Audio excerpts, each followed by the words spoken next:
नमस्ते बच्चों, आज हम पढ़ेंगे पाठ 2 कृष्णा। कृष्णा उत्तर प्रदेश के बुलंदशहर में पैदा हुई थी। उसे स्कूल जाने का मौका नहीं मिला। इसका मतलब कि कृष्णा अनपढ़ थी। क्यों नहीं मिला? क्योंकि उसके पिता एक बहुत गरीब किसान थे।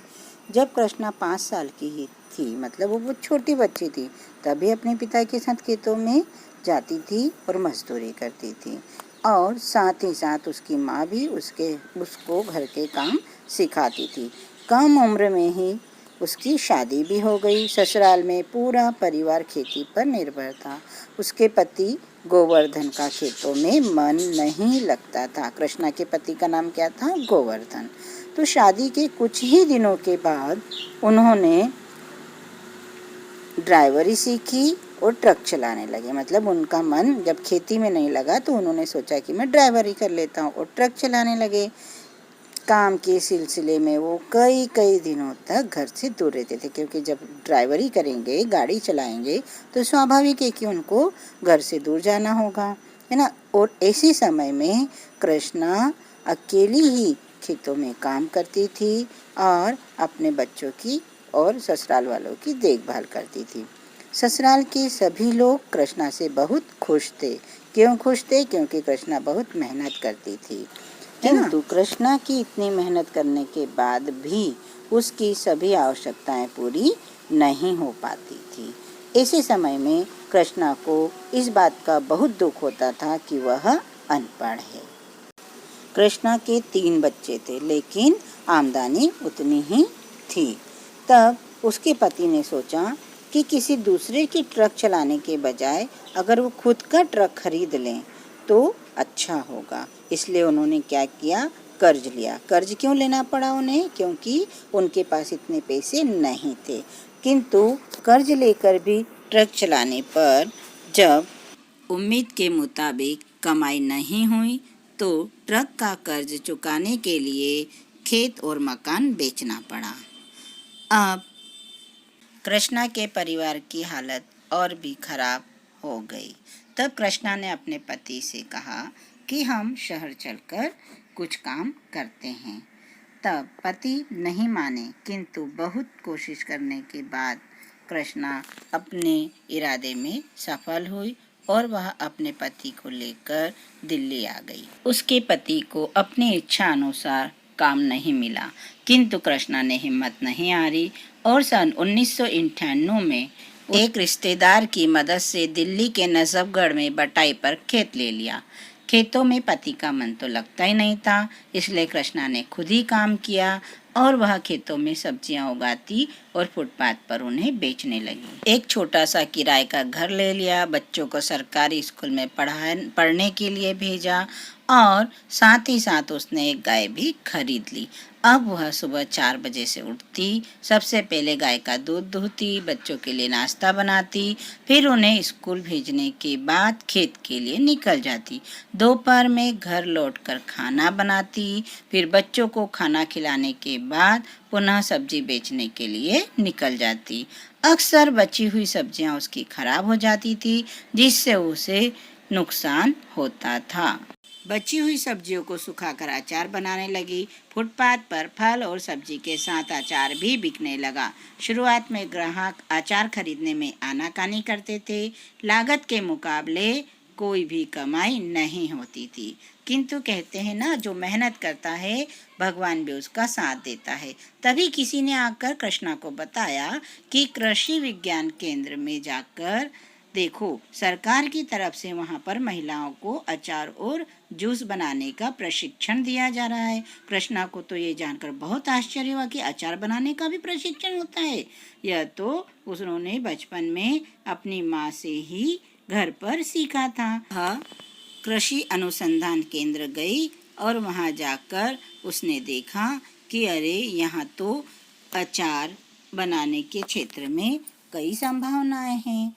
तब कृष्णा ने पहले 2-3 तरह के अचार बनाए। फिर धीरे धीरे जब उसने प्रशिक्षण ले लिया, उसके बाद उसने कई तरह के अचार, जूस और जेली बनाना भी सीख लिया।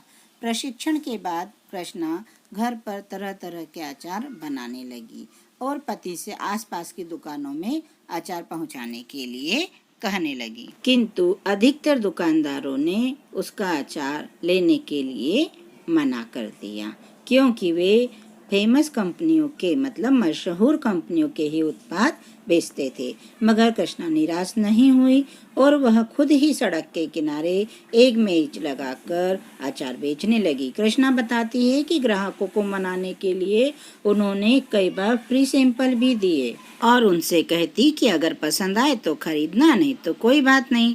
धीरे धीरे कृष्णा का अचार बिकने लगा, क्योंकि उसके अचार का स्वाद ही बहुत बढ़िया था। रोजाना अब वह 5 किलो अचार बनाती और एक दिन में पूरा 5 किलो अचार बिक जाता। वे दुकानदार जिन्होंने पहले अचार खरीदने के लिए मना कर दिया था, अब वो भी उसका अचार खरीदने के लिए तैयार हो गए। अब वह अकेले ही इतना अधिक अचार बनाने में असमर्थ थी। क्यों? क्योंकि अब उसके अचार की मांग और अधिक बढ़ गई थी। अब उसे और अधिक अचार बनाना था। इसके लिए उसने अपने आसपास की महिलाओं को भी अचार बनाने के काम में लगा लिया। उनके अचार की सबसे बड़ी विशेषता यह थी कि उसके हाथ के बनाए हुए अचार का स्वाद घर के जैसे था और उसने हमेशा अच्छी गुणवत्ता की सामग्री का ही उपयोग किया और साफ सफाई का ध्यान रखा। 5 सालों में ही उसके अचार की मांग इतनी अधिक बढ़ गई कि उसे गुड़गांव में एक फैक्ट्री लेना पड़ी। अब उसने अचार बनाने के साथ साथ जूस भी बनाने का काम शुरू कर दिया। अब उसकी फैक्ट्री में 152 तरह के अचार और मुरब्बों का उत्पादन होता है। आज वे 4 फैक्ट्रियों की मालकिन हैं और 500 से अधिक महिलाएं उनकी फैक्ट्रियों में काम करती हैं। बच्चों देखो कितनी अच्छी बात है ना। वो महिला जो कभी स्वयं बेरोजगार थी, आज उसकी फैक्ट्री में 500 महिलाएं काम करती। ये सब कैसे संभव हुआ? ये संभव हुआ कृष्णा के दृढ़ निश्चय और लगन और परिश्रम से, और साथ ही साथ प्रत्येक परेशानी में भी हिम्मत न हारने के कारण यह सब संभव होगा। लेकिन कृष्णा को इन सब परेशानियों के साथ साथ एक परेशानी इस बात की बहुत अधिक आती थी कि वह अनपढ़ थी, क्योंकि अनपढ़ होने के कारण उसे हिसाब किताब करना, लेन देन करना, उसमें कई प्रकार की दिक्कतें आई होंगी। अब आप खुद ही सोचो, 4 फैक्ट्रियों की मालकिन होना लेकिन पढ़े लिखे नहीं होने पे कितनी दिक्कतें आती है ना। इसके लिए पढ़ना लिखना बहुत जरूरी होता है। कृष्णा ने स्वयं कहा कि मैं पढ़ी लिखी नहीं हूँ, पर मैंने अपने दोनों बेटों और बेटी को स्कूल भेजा और अपने बच्चों से ही मैंने हिसाब किताब करना सीखा। अब कृष्णा ने जब हिसाब किताब सीख लिया तो पढ़ना भी सीख गई है ना, जिससे उसको कुछ सहायता तो अवश्य मिली। कृष्णा की कामयाबी की कहानी आज पूरे दिल्ली में मशहूर हो गई और इसी वजह से वर्ष 2014 में हरियाणा सरकार की तरफ से उसे इनोवेटिव आइडिया के लिए चैंपियन किसान महिला अवार्ड से नवाजा गया। कृष्णा ग्रामीण महिलाओं को स्वरोजगार की दृष्टि से ट्रेनिंग भी देती हैं और इस ट्रेनिंग का वो कोई भी चार्ज नहीं लेती है, मतलब उनसे कोई पैसा नहीं लेती, वह फ्री में ही ट्रेनिंग देती है। 2017 में उन्हें नारी शक्ति अवार्ड से भी सम्मानित किया गया। कृष्णा का कहना है कि मैं अपने इस आचार के बिजनेस को एक इंडस्ट्री के रूप में देखना चाहती हूँ। मेरा सपना है कि मेरे बाद भी ये रोजगार चलता रहे ताकि मेहनत कर महिलाओं को रोजगार की कमी ना रहे और महिलाएं आगे बढ़ेंगी तभी देश आगे बढ़ेगा। तो बच्चों, ये थी कृष्णा की कहानी जो सदैव परिश्रम के बल पर आगे बढ़ती रही। बच्चों, इस कहानी के बीच बीच में हमने आपको कुछ चित्र दिखाए हैं। वे चित्र वास्तव में कृष्णा की फैक्ट्री के और वहाँ बनाए गए अचारों के और स्वयं कृष्णा के चित्र हैं, जो वास्तव में एक मेहनतकश महिला की प्रतिमूर्ति है।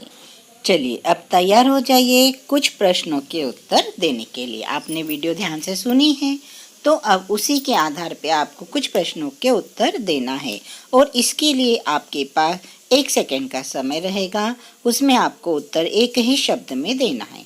प्रश्न नंबर 1, इस लेख की नायिका का नाम क्या है? मतलब किसको आधार बना के ये लेख लिखा गया है। प्रश्न नंबर 2, कृष्णा के पति का नाम क्या है? प्रश्न नंबर 3, कृष्णा के कितने बच्चे थे? प्रश्न नंबर 4, कृष्णा की फैक्ट्री में कितने तरह के अचार बनते हैं? प्रश्न नंबर 5, कृष्णा अचार के अलावा और क्या-क्या बना लेती है? प्रश्न नंबर 6, कृष्णा ने अपनी फैक्ट्री कहाँ पर खोली? प्रश्न नंबर 7, कृष्णा को कौन-कौन से पुरस्कार से सम्मानित किया गया? आप में से जिन बच्चों ने इन प्रश्नों के सभी उत्तर सही सही दिए होंगे, समझ लेना कि उन्हें यह वीडियो पहली ही बार में बहुत अच्छे से समझ में आ गई।